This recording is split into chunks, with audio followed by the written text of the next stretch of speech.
Hi everybody, my name is Hannah and this is Pepper and Pine, and today I want to share with you this bee-friendly garden kit from Nature Watch. This is the classroom kit, so it comes with the supplies for 25 students. These kits are fabulous. If you've never checked out the Nature Watch kits, I highly encourage you to do so.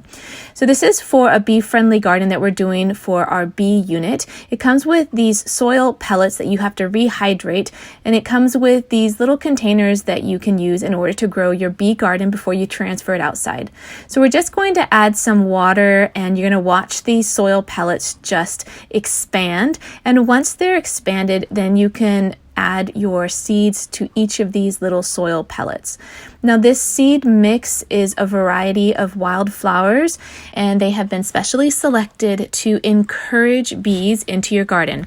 We're going to use the straw in order to make a small cavity in each of those soil pellets. Then we can use the other side of the straw, which is sort of shaped like a spoon, in order to scoop out about 15 or so seeds to put in each of those soil pellets.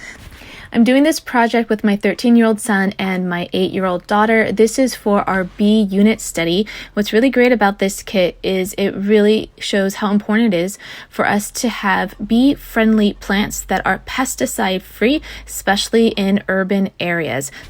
Now, this kit is designed for the classroom, but you could get seeds and plant them in your backyard without the extra waste of these plastic containers if you want to be a little bit more environmental. So I'm going to go ahead and label these ones, and then we're going to put them in our schoolroom and let them sprout and grow a little bit before we transfer them outside.